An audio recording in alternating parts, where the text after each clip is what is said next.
पश्चिम बंगाल में massive mandate के लिए ममता दीदी मुस्लिम और महिला, मोदी जी मैसिव मैंडेट के लिए महिलाओं का वहाँ पर मुद्दा है।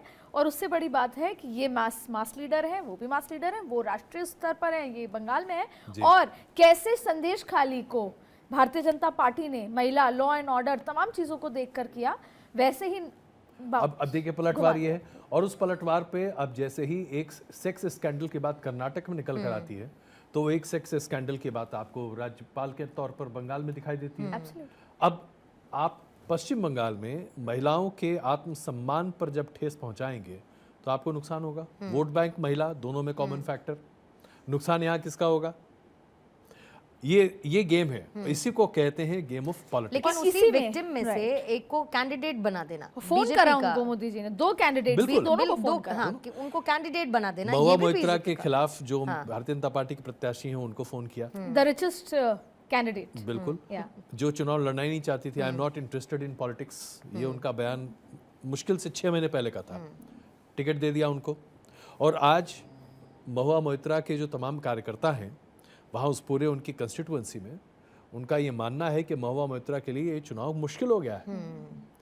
दिल्ली में बैठे हम सब इस बात की जानकारी बहुत कम स्तर पर रख पाते हैं, लेकिन महुआ मोइत्रा का कैंपेन इतना सेंट्रलाइज्ड है कि आम टीएमसी का जो कार्यकर्ता है वो अपने आप को महुआ मोइत्रा के कैंपेन से बहुत ही डिस्कनेक्टेड पा रहा है। One of the reason is also that कि टीएमसी के वर्कर्स को लगता है कि हमको फोन ही नहीं करके बताती। She has her own group of people, own team, तो वो टीएमसी से के संगठन से कम लिंक्ड है, वो अपना सेल्फ हेल्प। लेकिन संदेश खाली एक बड़ा मुद्दा, और उसके अलावा जो यात्राएं निकलती हैं, रथ यात्रा और इन सब, जिस तरीके से ममता बनर्जी की उनको लेकर अप्रोच है, वो मुद्दे उठाए गए। संदेश खाली का जो आपने कहा कि उसको डाइल्यूट करने के लिए दूसरा मुद्दा लाया गया, तो वो डाइल्यूट हुआ उसी क्या? मुद्दे को देखिए, उसी मुद्दे पर एक नया वायरल वीडियो सामने रख कर दिया गया, तो उससे डाइल्यूट होगा संदेश? देखिए डाइल्यूट होता है या नहीं होता है, मसला क्या है? मसला यहाँ पर है कि मुझे वोटर को कंफ्यूज करना। आपने मेरे ऊपर आरोप लगाया, मैंने आपके ऊपर आरोप लगा दिया, अब वोटर कंफ्यूज्ड है। जो फ्लोटिंग वोटर की बात अभी थोड़ी देर पहले अदिति कर रही थी। लेकिन क्योंकि मैं बंगाल में एक चीज देख कर आई, अब ये 4 जून को हम बात करेंगे, हम सही थे। इस बार भारतीय जनता पार्टी की हल्की एज वहां पर इसलिए भी मिल रही है, संदेश खाली XY सबको। जो वोटर है ना वहाँ का, वो बड़ा इंटेलिजेंट है, वो बहुत शार्प है। वो क्या कर रहा है, उसको चाहिए विधानसभा में कोई और लोकसभा में कोई। वो लोकसभा में अगर फर्ज कीजिए, जो मुझे दिखा, भारतीय जनता पार्टी को इसलिए एज देना चाहता है जिससे अगले 1.5 साल, 1 साल 8 महीने जो सरकार है ना, राज्य सरकार, वो ठीक से काम करे। क्योंकि फिर at the end of the day, आप होप यू अंडरस्टैंडिंग, बहुत सारे लोग ये कह रहे हैं कि हम थोड़ा झटका देना चाहते हैं अपने ही लोगों को, तो वो झटका देना चाहते हैं जिससे वो ठीक से काम करें। तो इस तरह की भी एक चीज है। बहुत अलग अलग मानसिकताएं हैं और चीजें अलग अलग चल सकती हैं। जैसे कि अगर हम आज कर्नाटक की बात कर लें, कर्नाटक का इस फेज के साथ ही अब सारी 28 सीटों पर मतदान खत्म। अब कर्नाटक में आप देखिए क्या जबरदस्त गेम है, 14 सीटों का मतदान होता है और 1 साल पुराने सेक्स स्कैंडल के बारे में कोई चर्चा नहीं करता। और अचानक से जैसे ही मतदान खत्म होता है, उसके अगले दिन जनाब प्रज्वल जी जर्मनी की यात्रा पर निकलते हैं और उसके बाद पूरा बखड़ा शुरू हो जाता है और राज्य सरकार उसे लेकर पूरे तरीके से हमलावर है। हमलावर किसके ऊपर है? भारतीय जनता पार्टी के ऊपर। 14 सीट जिन पर आज मतदान हो रहा है उसमें सबसे ज्यादा स्टिक किसका लगा है? भारतीय जनता पार्टी पर। ये सारी 14 की 14 सीटें भारतीय जनता पार्टी ने 2019 में जीती। लिंगायत बहुल सीटें हैं ये। लिंगायत वोट बैंक किसका है? भारतीय जनता पार्टी का।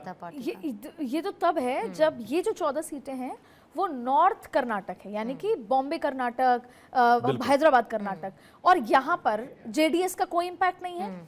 साउथ कर्नाटक जो था वहां पर जेडीएस का इम्पैक्ट था, वो कलिंगास का इम्पैक्ट वो कलिंगास का था, और जो प्रज्वला से सीधे अगर वोट के हिसाब से देखा जाए। लेकिन फिर भी ये ऐसा मसला है कि जो मानक पटल पर चढ़ जाता है, और जैसा आपने कहा कि सीधे बीजेपी का यहाँ पर गढ़ है कि 14 बीजेपी की थी। तो ऐसी स्थिति में सर सवाल ये उठता है कि जितना जेडीएस के साथ अलायंस है, ये तो भारतीय जनता पार्टी को सवाल तो उठता है कि वही महिला अस्मिता की बात होती है, लॉ एंड ऑर्डर की बात होती है, और ये भी सबको पता है कि 2023 के दिसंबर में ये सारी मसला खुल गया था, वीडियोस आ गए थे, फिर भी किसी ने कुछ नहीं किया। जून में प्रज्वल ने दरअसल कोर्ट मूव करके 82 क्लिप्स रिमूव कराए थे तमाम टेलीविजन चैनल से, ये कहते हुए कि मुझे बदनाम करने की साजिश की जा रही है। केस भी किया गया था पुलिस का केस भी है जून 2023 का, जिसे सांसद महोदय ने करवाया और ये कहते हुए कि मुझे बदनाम करने की कोशिश की जा रही है। उस समय ऑलरेडी उनके खिलाफ 2 एफआईआर दर्ज किए जा चुके थे यौन शोषण के। इसके बावजूद, यानी कि आप सोचिए, जून से लेकर अभी तक ये मसला बस्ते में पर यही वजह है ना कि फिर इसको डबल स्टैंडर्ड के तौर पर देखा जाता है कि आपका संदेश खाली को लेकर अप्रोच चला गया, प्रज्वल रेवन्ना को लेकर बिल्कुल अलग नजर आता है। डबल स्टैंडर्ड तो भारतीय राजनीति का एक आधार है। केसरगंज, फिर तो I would say Kaiserganj. Precisely भारतीय राजनीति का ये आधार है। आप ऐसे तमाम केसेस आप देखें तो कांग्रेस में भी मिलेंगे, भारतीय जनता पार्टी में भी क्योंकि हर एक मिलेंगे, friend- आरजेडी में भी मिलेंगे, कहीं भी मिलेंगे। मेरे पास अंतिम के 5 मिनट बचे हैं अजय सर, तो अब कौन सा स्टेट, आप बिहार की हमने बात कर ली, कर्नाटक कवर हो गया, पश्चिम बंगाल हो गया, उत्तर प्रदेश हो गया, गुजरात पर बात करनी चाहिए या उसको छोड़ दें? बहुत रोचक है, but I think yes, interesting है, लेकिन उसको नहीं, क्या आप उसे क्यों छोड़ना चाहते हैं? हाँ। देखिए, गुजरात को लेकर अगर आप सीधे तौर पर देखें, ये भारतीय जनता पार्टी के लिए बहुत ही परीक्षा का विषय होगा। 1 सीट आप जीत चुके हैं, 25 सीटें बाकी हैं। 2 बार आप 26 की 26 सीटें जीते हैं। पिछले बार आपने 60% प्लस वोट शेयर पाया है। आज आपने लक्ष्य रखा है कि आप कम से कम 18 या 20 सीटें ऐसी हैं जिस पर 2 लाख के मार्जिन से जीतना चाहते हैं। तो जाहिर सी बात है, प्रतिष्ठा दांव पर है। प्रधानमंत्री उसी राज्य से आते हैं, गृह मंत्री उसी राज्य से हैं। गुजरात एक तरह से कहा ही जाता है कि भाई हिंदुत्व की एक्सपेरिमेंटल लेबोरेटरी वहीं से शुरू हुई है। ऐसे में यहाँ पर सभी सीटों पर जीत हासिल करना, एक अच्छे मार्जिन से हासिल करना, अपने आप में एक बड़ी चुनौती है, खास करके तब जबकि विधानसभा में आपने 150 से ज़्यादा सीटें जीती हैं। तो इसलिए ये चुनाव है, मुश्किल है। आम आदमी पार्टी के साथ यहाँ पर एक उम्मीदवार खड़ा है जिसको कांग्रेस का समर्थन है। क्या वहाँ पर आम आदमी पार्टी का कुछ भी सिक्का चल पाता है? क्या अरविंद केजरीवाल की गिरफ्तारी की सहानुभूति की लहर वहाँ तक पहुँच पाती है या नहीं? भरूच, इसका एक एग्जाम्पल देखने को मिलेगा। क्या कांग्रेस, जो कि एक तरह से हम कहें कि वहाँ पर स्थिति दयनीय स्थिति आ चुकी है, जैसे उत्तर प्रदेश है वैसे ही कांग्रेस के लिए अब गुजरात हो चुका है। कोई नेता ही नहीं आपने बचा। दयनीय बोला, मुझे अर्जुन मोटवाड़िया जी का चेहरा याद आ बिल्कुल, गया। आप सोचिए, वो प्रेस कॉन्फ्रेंस करते समय भी आजकल दयनीय स्थिति में ही दिखाई देते थे, और वहां पर हर किसी ने पार्टी को लगभग छोड़ ही दिया शक्ति है। सिंह गोयल दिल्ली शिफ्ट हो चुके हैं। तो वहां पर कोई बचा नहीं, नाम लेवा नहीं बचा कांग्रेस का। ठीक है, मतलब ये कह सकते हैं कि गुजरात में बीजेपी ने जो अपने लिए Benchmark और बेंचमार्क सेट किया है। दूसरे उसमें जाने से पहले वो जो कौन से युवा नेता थे जो अब कांग्रेस से भाजपा में शामिल हो गए, पटेल, जिग्नेश पटेल नहीं, हार्दिक पटेल। तो हार्दिक पटेल का एक छोटा सी बात, जब वो बीजेपी के कांग्रेस के साथ थे तो उनको हेलीकॉप्टर दिया गया, ऐसा उन्होंने बात निकल कर आई कि हेलीकॉप्टर दिया गया चुनाव प्रचार के लिए। कांग्रेस में जब से बीजेपी में आए हैं उनको कोई उस तरह की सुविधा नहीं है, लेकिन वो ज्यादा प्रिविलेज फील करते हैं बीजेपी के साथ आके भविष्य के लिहाज से। हार्दिक पटेल के लिए भविष्य और कहीं था ही नहीं। हार्दिक पटेल की पूरी उत्पत्ति अगर आप उठाकर देखें तो खैर इस पे लंबी चर्चा हो और सकती है। अदिति का सटार मुझे वो वाला सटार रिमाइंड करवा रहा है जो अदिति और मैं डिस्कस कर रहे थे। तो एक वोटर ने कहा कि हाँ, वोट तो देना पड़ेगा, तभी केंद्र का काम राज्य में होगा, समथिंग लाइक दिस। हाँ, तो वो बिल्कुल मुझे किसी ने कहा कि मैंने जिसका केंद्र में सरकार है उसी को देना पड़ेगा। And I was very positive कि मतलब ये वोटर भारतीय जनता पार्टी का है, क्योंकि कह रहा है कि केंद्र में है तो हम यहीं देगा। तो उन्होंने कहा नहीं, क्योंकि अगर केंद्र वाले ही सरकार यहाँ आएगी तभी यहाँ का काम होगा, तो हमें तो काम कराने से मतलब है। That was a good satire. Anyways, वो मुझे रिकॉल हुआ। उसके अलावा एक अपना मध्य प्रदेश पे डिस्कस करें। मध्य प्रदेश है, गोवा है, काफी सारे राज्य हैं। लेकिन अपने पास क्योंकि मुश्किल से अब 2-2.5 मिनट का वक्त बचा है अदिति, तो जल्दी हम टच एंड गो करते हैं। मैं एक लाइन में बोलूंगी, मध्य प्रदेश रोचक है, विदिशा जाहिर तौर पे बड़ी जीत से इमोशनल चुनाव है वो तो। इसके अलावा ज्योतिरादित्य सिंधिया, उनकी नाराजगी 2018 में शुरू हुई थी, मुझे मुख्यमंत्री नहीं बनाया, मैंने काम किया। यानी 2018 में जो कांग्रेस के मुख्यमंत्री के चेहरे के रूप में भारतीय जनता पार्टी के अगेंस्ट चुनाव लड़ रहा था, उसे 2019 में शिकस्त मिली, फिर वो कांग्रेस में आता है। तो अपने ही लोगों से लड़ना है, उसके लिए बहुत आसान नहीं है। तो ये जो पूरा चुनाव है, मुरैना, ये सारी बात करें, ये आपस में इनफाइटिंग का भी है, दोनों ही पॉलिटिकल पार्टी में, ऐसा नहीं है भाजपा में नहीं है। कुछ लोग जो बर्फ में हैं उनके लिए भी इनफाइटिंग है। तो ये बहुत रोचक चुनाव होने वाला है। लेकिन क्योंकि एक प्रयोगशाला है संघ की, तो वहां पे संघ कितना इंटरनली काम कर रहा है, कितनी मेहनत कर रहा है, लेकिन फिर भी भारतीय जनता पार्टी अपना कॉन्फिडेंट मानती है। बिल्कुल, देखिए वहां पर थोड़ा सा ये फर्क जरूर पड़ सकता है कि स्टेट गवर्नमेंट की एंटी इनकम्बेंसी और पार्टी का internal rift Bharatiya Janata party को हो सकता है कि नुकसान पहुंचा। लेकिन ये इसके बारे में स्पष्टता से बात हम 4 को ही कर पाएंगे, उसके 4 जून से पहले नहीं कर पाएंगे। लेकिन अगर ऐसा होता है तो इसे अप्रत्याशित नहीं माना जाना चाहिए। लेकिन ज्योतिरादित्य सिंधिया का एक तरह से करियर स्टेक पर होगा, भले ही वो लोकसभा जीतेंगे जो भी स्थिति होगी, लेकिन किस मार्जिन से, कैसे, क्या माहौल, ये कहीं ना कहीं उनके रिपोर्ट कार्ड में ऐड होगा। भारतीय जनता पार्टी बहुत ऑब्जर्वेंट है, वो ऐड करेगी और कि ऐसे कितने ऐसे दमदार बहुत लीडर हैं। सारे लोग हैं जिनका करियर स्टेक पर या जिनके पॉलिटिकल एस्पिरेशंस 2024 के चुनाव में बहुत कुछ निर्धारित करते हुए नजर आएंगे, जो अपने आप को बड़े बड़े पद पर देखते हैं। और जाहिर है कि वो खैर निर्धारित होगा, क्योंकि समय सब बहुत कम है। अगर कोई और स्टेट पर्टिकुलर वन लाइन में आप पिक करना चाहते हैं मैं गोवा पे इसलिए चर्चा जल्द- करना चाहती हाँ, हूँ कम क्योंकि समय गोवा है में लेकिन क्या आपके। लगता है कि वहाँ तो टूरिस्ट और तमाम चीजें हैं और वहाँ पर क्या है कि राष्ट्रीय मुद्दे हैं, पर ऐसा नहीं है।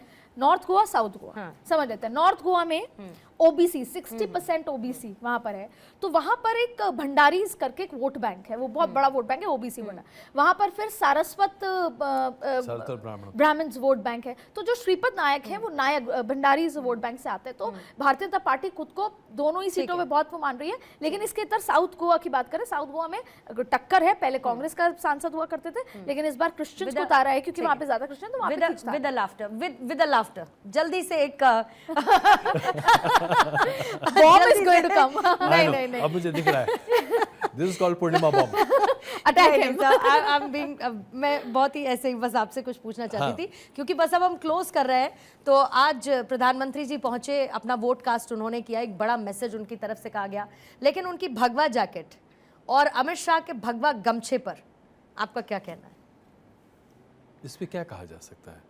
कोई भी व्यक्ति स्वतंत्र है कुछ भी पहनने और ओढ़ने के लिए, इसका क्या संदेश निकाला जाए? I'll take it as a confidence in Gujarat that they are carrying forward, और जिस तरीके से जीतते रहे हैं उसके हिसाब जाहिर से सी बात है। कैसे- लेकिन देखिए, हम हमारे खास करके हम जो अपने आप को पत्रकार वर्ग, बुद्धिजीवी वर्ग, टीकाकार वर्ग जो है, हम ना बॉडी लैंग्वेज, आप देखें So what else can we do? खबरें तो आजकल निकलती नहीं है, तो हम बॉडी लैंग्वेज से ही Now, खबरें this is on a निकालते हैं। lighter note कि खबरें नहीं निकलती हैं, और लेकिन खबरें ये जो अब जैसे ठीक हम है। बॉडी लैंग्वेज एक्सपर्ट्स बन गए, हम बॉडी लैंग्वेज कौन कितने कॉन्फिडेंटली चल रहा है, इसकी एक परिणति। और जो मैं एक छोटा 2 मिनट आपका लूंगा, 1 मिनट चलिए, 30 सेकंड समय दे 30 सेकंड पाऊंगे। चलिए। ज़्यादा है वो जनरल भी। परवेज मुशर्रफ पाकिस्तान के राष्ट्रपति के तौर पर प्रधानमंत्री वाजपेयी से मुलाकात करने आगरा पहुंचे। उस कवरेज पर मैं भी वहाँ पर था, तमाम अन्य रिपोर्टर्स के साथ। अलग अलग ड्यूटीज़ लगा करती थी। मेरा काम था कि मैं जनरल परवेज मुशर्रफ के पीछे भागूं, उनसे मेरी पुरानी पहचान थी। तो ताजमहल वो देखने गए और अपनी पत्नी के साथ वो ताजमहल देखने के लिए जब उतरे तो सारे प्रेस फोटोग्राफर्स और सब लोग तमाम वहाँ पे मौजूद थे। और जिस अंदाज में एक कहते हैं ना ऑफिशियल आधिकारिक अंदाज में, एकदम रूबस्ट अंदाज में जी। चलते हुए कैमरे के सामने आए, सबने कहा क्या बात है यार, क्या बॉडी लैंग्वेज है। मामला हो तो ऐसा हो, ठीक है। एक परवेज मुशर्रफ वो, और दूसरा परवेज मुशर्रफ जो कि नाराज होकर रातों रात भाग गया। तो हम पत्रकारों के बीच में ना ये 2 सेकंड के लिए वो मेस्मराइजिंग इफेक्ट होता है